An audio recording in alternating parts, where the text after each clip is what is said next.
Sevilha. E Labo, quer mais agilidade no dia do seu exame? Agende pelo aplicativo.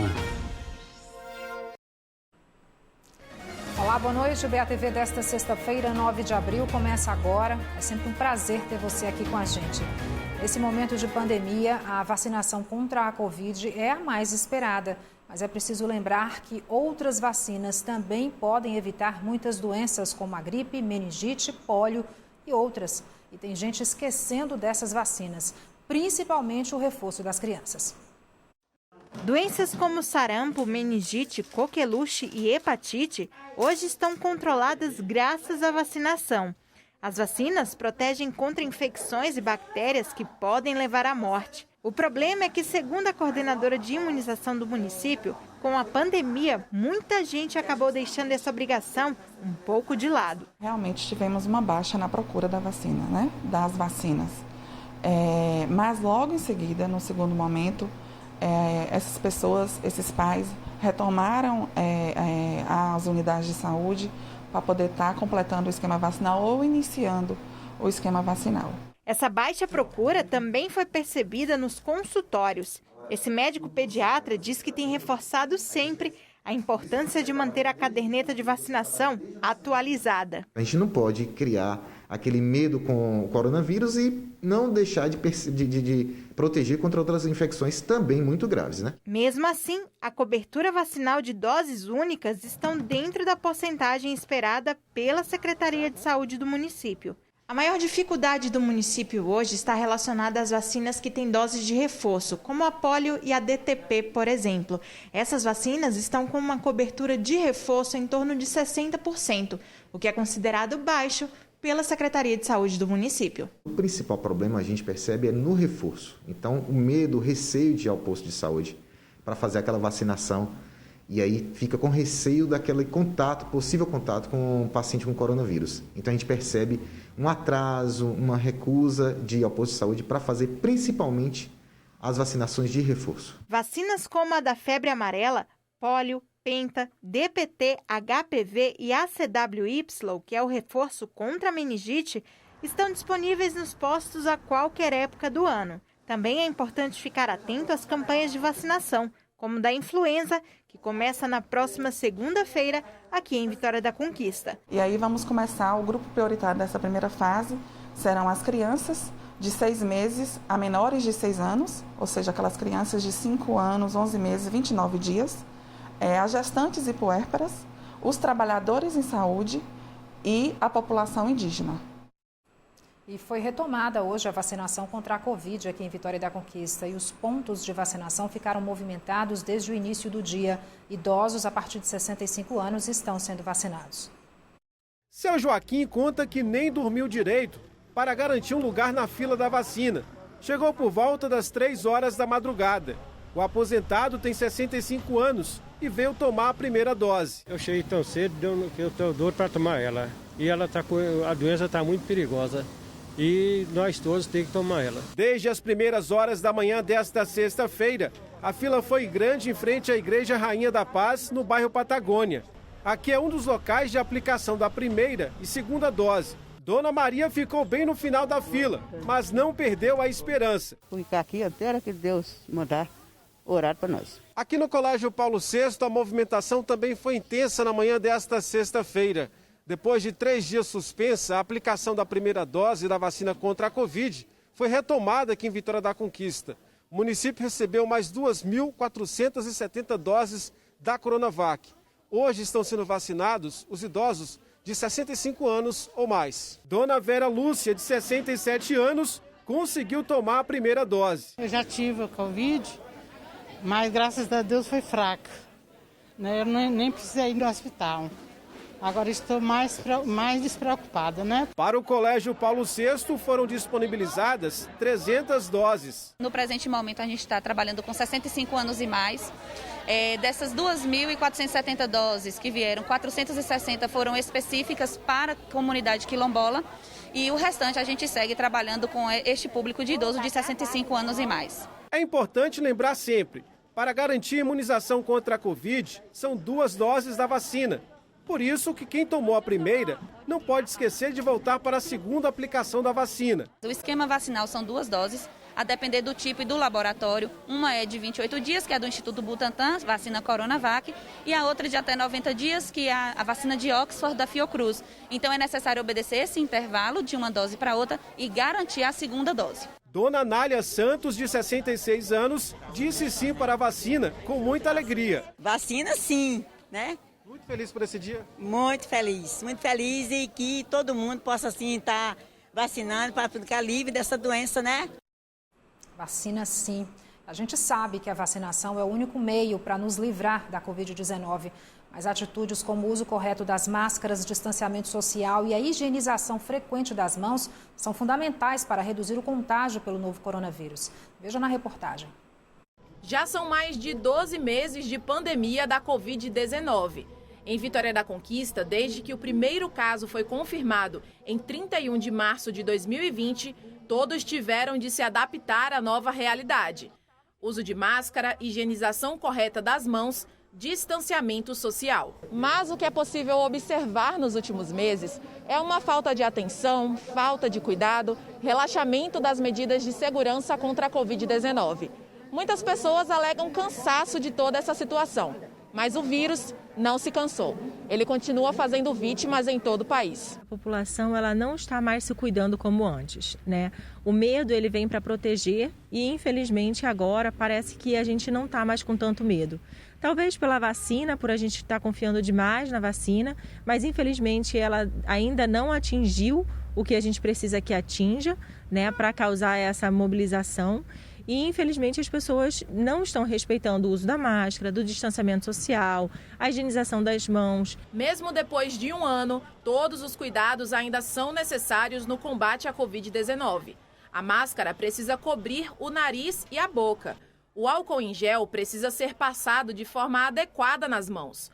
E sempre que possível, lavar bem as mãos com água e sabão. Higienizar as mãos não é só colocar o álcool gel, a gente precisa que ele fique pelo menos ali 20 segundos higienizando toda a mão, não só a palma. A gente precisa insistir na máscara, ela precisa continuar sendo um decreto, ela precisa continuar sendo usada, higienizada, descartada da forma correta. A atenção precisa ser tanto dos mais velhos quanto dos mais jovens. No caso dos idosos, tomar a vacina não significa relaxar e abandonar as medidas de segurança. No caso dos mais jovens, as novas cepas da doença têm atingido cada vez mais essa faixa etária. O índice em jovens aumentou e o de idosos também não reduziu. Por isso que a gente está com essa situação em UTI, em enfermaria tão lotada. Então, eu acho que a ideia errônea de que a vacina vai resolver, ela acaba causando esse relaxamento. O que a gente precisa lembrar é que vacina nenhuma ela protege 100%, ela precisa do mínimo de um tempo para que ela faça o efeito dela e que a gente precisa continuar lutando contra o vírus, contra coisas que a gente já sabe que realmente são ideais. Dona Maria Alice tem dado exemplo. Ela já tomou a vacina contra a Covid-19, mas segue mantendo os mesmos cuidados desde que a pandemia começou. Uso de máscara, né? E sair só quando tem necessidade. Se não, é melhor ficar em casa. E se mesmo com tudo isso você ainda não entendeu, vou deixar o Estevão, de 7 anos de idade, te explicar. Sempre sair com máscara, passar toda hora o álcool gel, conversar longe da pessoa.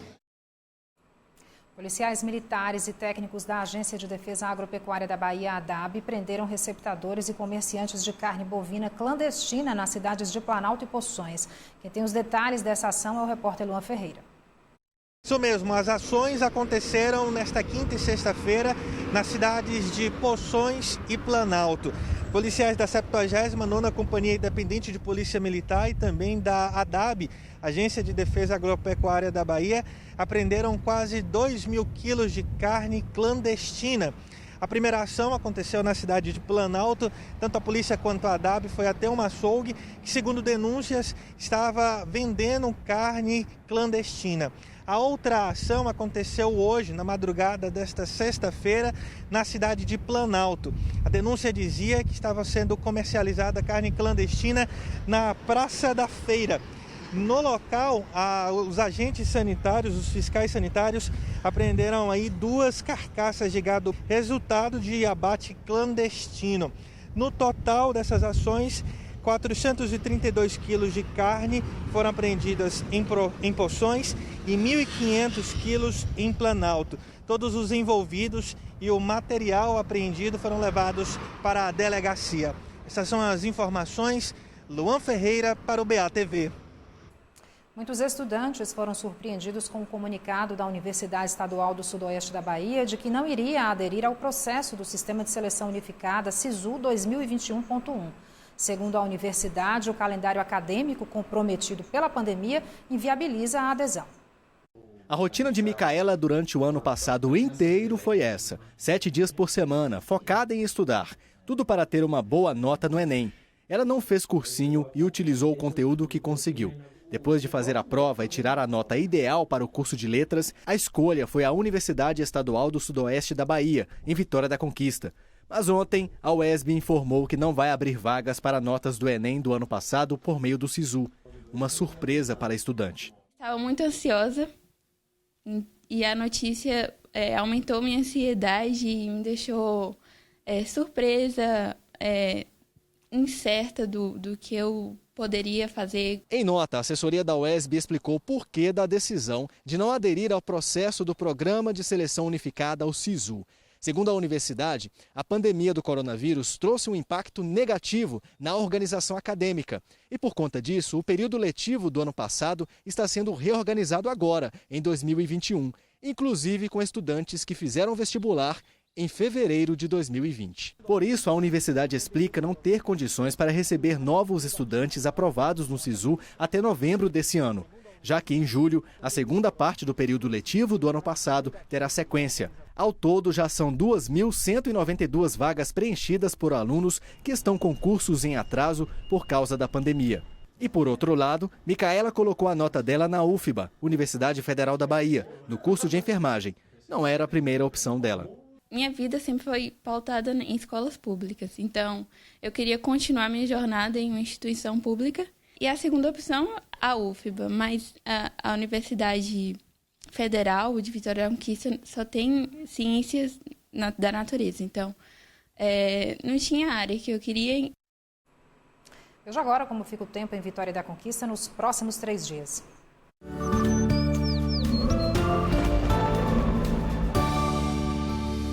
Céu nublado, mas sem chance de chuva em Vitória da Conquista neste sábado. A temperatura na cidade varia entre a mínima de 17 e a máxima de 26 graus. Céu com muitas nuvens, também sem chuva no domingo. A menor temperatura fica em 16 graus e a maior não passa dos 26. Muitas nuvens com curtas aberturas de sol na segunda-feira. A temperatura varia entre a mínima de 16 e a máxima de 30 graus. E no próximo bloco você confere as notícias estaduais. O BATV volta já, agora 7 horas e 25 minutos.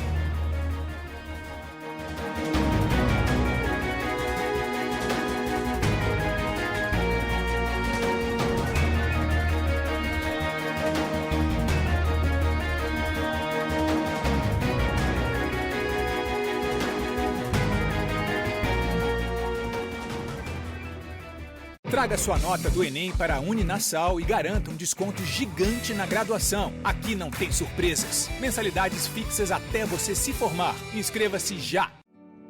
Mais do que nunca, é tempo de fortalecer a nossa fé, renovar a esperança e aumentar a nossa união. Esse ano, a tradicional Festa da Misericórdia vai ser diferente. De 9 a 11 de abril, vamos celebrar a nossa fé em casa. O evento será transmitido pelas redes sociais do Apostolado da Divina Misericórdia. Participe!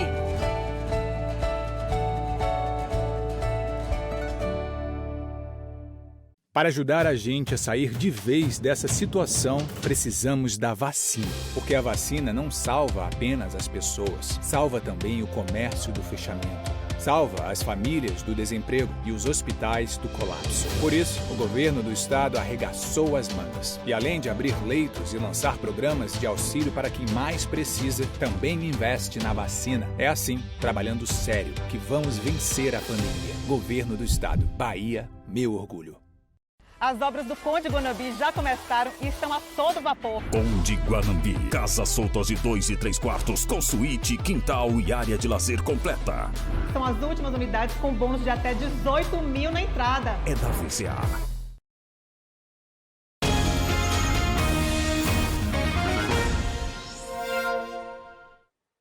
BATV de volta de Salvador para todo o estado e trazendo os números da pandemia aqui no estado. Nas últimas 24 horas, 4.283 novos casos, já são mais de 832 mil casos. A média móvel de casos está em estabilidade, no limite quase da queda. Mortes nas últimas 24 horas, 115 foram registradas, já são 16.347 vidas perdidas e a média móvel de mortes está em queda. A taxa de ocupação de leitos de UTI nesse momento no estado está em 81% e em Salvador, 80%. Agora a gente vai falar de futebol. A Justiça do Rio de Janeiro ela decidiu encerrar o caso Ramírez. Vamos falar com o Sérgio Pinheiro, que traz os detalhes para a gente. Boa noite, Sérgio. Tudo bom, Soldac? Boa noite ao pessoal que está ligado na gente. Esse caso repercutiu muito ano passado, acho que todos lembram, né? Naquele jogo Flamengo e Bahia lá no Maracanã, o Gerson do Flamengo acusou o Ramírez, atacante do Bahia colombiano, de injúria racial. E tem uma novidade importante de hoje à tarde sobre esse caso. Olha aqui, vou pedir para botar aqui no touch, por favor. Olha aqui, Ministério Público pede e juiz decide arquivar inquérito de racismo de Ramírez do Bahia. Promotor alega que a afirmação de Gerson é completamente dissociada do conjunto probatório. Decisão semelhante a respeito desse caso já tinha sido tomada na Justiça Desportiva. Então, nessas duas frentes, tanto na Justiça Comum quanto na Justiça Desportiva, esse caso está devidamente encerrado. Vamos falar agora da Copa do Nordeste, que amanhã tem a última rodada aí da fase de classificação. Bahia e Vitória precisam vencer para avançar às quartas de final. O Bahia joga aqui em Salvador, em Pituaçu, e o Vitória fora de casa. Vamos ver aqui a reportagem. Depois da classificação na Copa do Brasil, é hora de pensar em outra Copa que também terá jogos decisivos. A do Nordeste. A dupla Bavi chega à última rodada da fase de grupos, de olho numa vaga no mata-mata da competição. O Vitória enfrenta o 4 de julho em Teresina, amanhã às 4 da tarde, e precisa vencer para avançar sem depender de outros resultados. A esperança de gols está na garotada da base. A dupla de ataque Samuel e David já marcou 9 vezes na temporada. David, você joga muito, você Samuel. O Vitória ainda pode contar com uma grande ajuda, veja de quem, do maior rival. Se o Bahia derrotar o ABC, também amanhã às 4 da tarde, o rubro-negro se classifica, mesmo perdendo. E não é que o torcedor do Vitória tem bons motivos para acreditar no Bahia, é que o tricolor também precisa ganhar. Só assim, vencendo, para se classificar sem depender da concorrência. O time pode ser o mesmo que atropelou o Manaus pela Copa do Brasil. Será mais uma partida em Pituaçu, onde o time principal vem goleando os adversários e está invicto na temporada. O atacante paraguaio Oscar Ruiz está regularizado e já pode estrear. Espera ajudar a equipe e os companheiros a ganhar partidas. E a minha intenção é virar ídolo da torcida. Vamos falar de outra Copa agora, a Copa Sul-Americana, porque a Conmebol sorteou os grupos hoje. E olha só, o Bahia está no grupo B, a Sul-Americana começa no dia 20, e o Bahia está no grupo B com o Independente da Argentina, Guabirá da Bolívia e um quarto clube uruguaio que vai sair do confronto entre Montevideo City e o Fênix. E aqui é o seguinte, todo mundo joga contra todo mundo em partidas de ida e volta e só o primeiro de cada grupo avança à próxima fase. Sodac, sabe quanto é que o Bahia vai levantar aqui, ó? Vai levar de grana. Quanto? Só nessa fase aqui? Só para participar da primeira fase, mais de 5 milhões. Para ser mais exato, 5 milhões e 85 mil. Não tá ruim, não. A gente falou da Copa do Brasil ontem, 1 né? milhão e 700. Pois é. Olha a Sul-Americana. Tá certo. Então. Valeu? Obrigado, Sérgio. Obrigado, valeu, pessoal. Boa noite. A gente volta a falar da chuva que deixa Salvador em alerta desde ontem. Durante a madrugada, as sirenes tocaram no alto da Terezinha para que os moradores saíssem das casas por causa do risco de deslizamento. Mas apesar do aviso, teve gente que não saiu de casa. Foi nessa escola municipal que Dona Marta acordou hoje de manhã. A família dela e de outros moradores do Alto da Terezinha passaram a noite aqui, porque tiveram que sair de casa. Veio meus filhos e outros familiares que estavam com o mesmo problema que eu. 7 famílias foram trazidas aqui para a escola municipal. Por causa do risco da pandemia, elas foram separadas em pelo menos 3 salas. De manhã, praticamente todas voltaram às suas casas para pegar roupas e outros pertences. Dona Marta mora com 6 filhos. Essa não foi a primeira vez que a família correu risco de vida dentro de casa. Eu vivo nessa situação desde 2004 e viver nessa situação é difícil, né? Mas é assim, a gente construindo, sempre quando vem o tempo de chuva destrói, a gente tem que batalhar, correr atrás para fazer de novo, né? Não tem outro jeito. Passava de 1 da madrugada quando as sirenes soaram no Alto da Terezinha. Nos vídeos feitos com celular, dá para ver que chovia forte. A mensagem é sempre de alerta para que os moradores saiam de casa imediatamente. Há risco de deslizamentos nesta área. Eu pulei da cama embaixo e vim para cá para ver o que é, eu vou ficar de bobeira. Dos 11 equipamentos espalhados por áreas de risco na cidade, 2 ficam no Alto da Terezinha.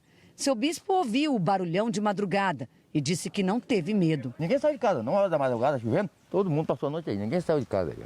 Ninguém saiu. Nessa área daqui, desse lado de cá também? Não. Quem mora em área de risco passou por treinamento, simulação, com todas as orientações para deixar as suas casas em dias de chuva. Nem todas as moradias ameaçam desabar. E quando o dia amanheceu no Alto da Terezinha, já tinha a dona de casa mantendo a rotina. Você chegou a receber alguma orientação para sair da casa? Você sabe que quando a sirene toca é para sair de casa, né? Continuei dentro de casa. E você chegou a sair? Não. Não? Por quê?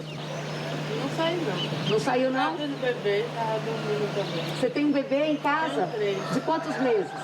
Tem um de 5, um de 6 e outro de 3. Não, fico preocupada não.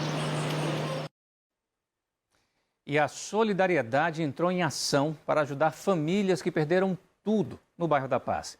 A chuva de ontem invadiu casas e deixou famílias desalojadas. O dia hoje foi de muito trabalho para os moradores do bairro da Paz. Quando a água baixou, as famílias puderam ver melhor os estragos e começaram a limpar as casas. Rita mora aqui com os 6 filhos. Ela perdeu praticamente todos os móveis e eletrodomésticos. A água aumentou de volume rapidamente, então a gente não conseguiu sair aqui somente com a entrada dos bombeiros. E foi muito ruim, muita lama. Na minha cintura, a água estava na minha cintura. Então a gente precisou de ajuda e tivemos perda total de tudo que a gente tinha. Sinara, grávida de 9 meses, mostrou os cômodos da casa ainda tomados pela lama.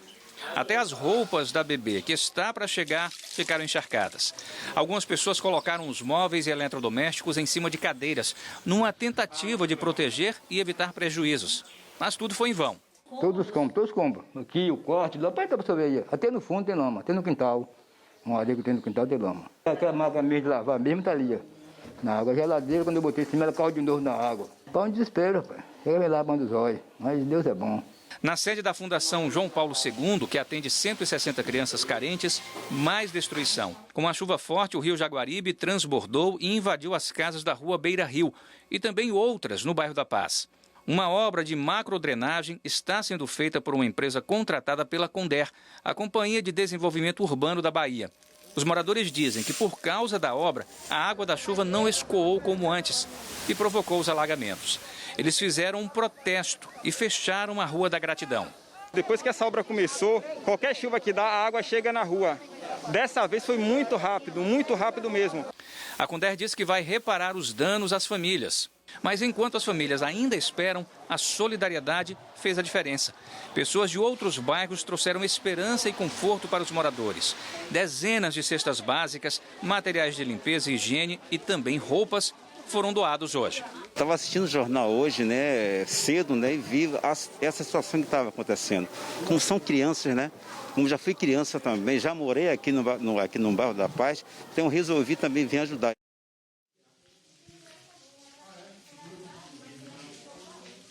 Olá, boa noite. Eu falo ao vivo da sede da Agência de Notícias das Favelas, a ONG que está recebendo as doações aqui no bairro da Paz. Aqui nesse momento, algumas pessoas estão organizando o material que chegou. Foram 500 famílias cadastradas, 150 delas receberam cestas básicas, também material de kit de limpeza, até roupas também. O pessoal doou muita roupa durante todo o dia, um trabalho intenso que desde o início da manhã está acontecendo aqui. Pessoas de vários locais vieram para aqui para doar tanto alimento, quanto roupa, quanto kits de higiene e limpeza. 150 kits já foram distribuídos, mas são 500 famílias, ou seja, amanhã o trabalho continua. E se você quiser doar, muito simples, a Agência de Notícias das Favelas, fica aqui no bairro da Paz. É aqui que essas doações estão sendo recebidas. Agora começou a chover, a chuva vai e volta, o tempo inteiro agora está um pouco mais forte, depois ficou um pouquinho mais fraca. E claro, a preocupação é sempre grande nesse tipo de situação. Você pode amenizar um pouco essa preocupação doando, sendo solidário. Importante nesse momento juntar forças para que todo mundo possa passar por essa situação da melhor forma possível, já que é uma situação complicada para todo mundo. Eu volto contigo, Sodak. Obrigado, Eduardo. Eu agradeço muito as pessoas que estão participando e que vão continuar participando. E a gente volta a falar com o Miller Nunes, ele está no bairro de 7 de Abril, aqui em Salvador. Miller, quantas ocorrências foram registradas até agora em Salvador? Oi, Sodak, até agora há pouco, às 6h30 da tarde, a Defesa Civil aqui de Salvador registrou mais de 600 ocorrências. Para ser mais exato, 607. Isso envolve alagamentos, riscos de desabamento e risco de deslizamento de terra. Eu vim aqui para fora, saí da escola onde a gente fez a nossa primeira participação, para mostrar para vocês a chuva nesse momento. Até diminuiu um pouco. Eu estou aqui na Avenida Aliomar Baleeiro, Estrada Velha do aeroporto. Nesse momento chove fraco aqui, mesmo assim fico alerta para os moradores aqui de 7 de Abril. Eu conversei com representantes aqui da Codesal e me falaram que ainda há um risco de desabamento e deslizamento de terra na comunidade. Outra comunidade que deve ficar em alerta são os moradores do Calabetão.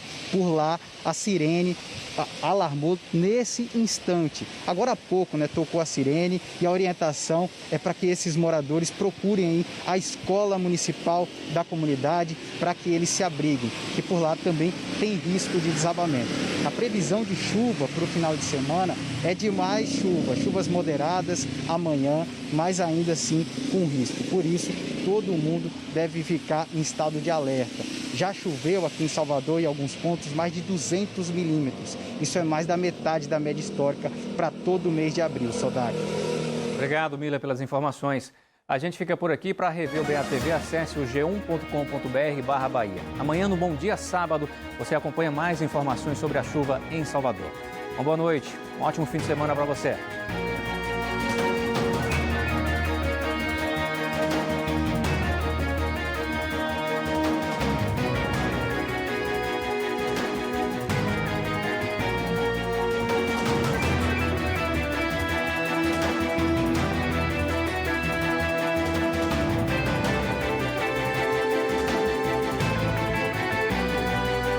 BATV. Oferecimento Sevilha Residência. Novo empreendimento da TEL. Morar bem, viver bem. Sevilha. E Labo. Quer mais agilidade no dia do seu exame? Agende pelo aplicativo. A felicidade está no caminho. Assista agora a sua novela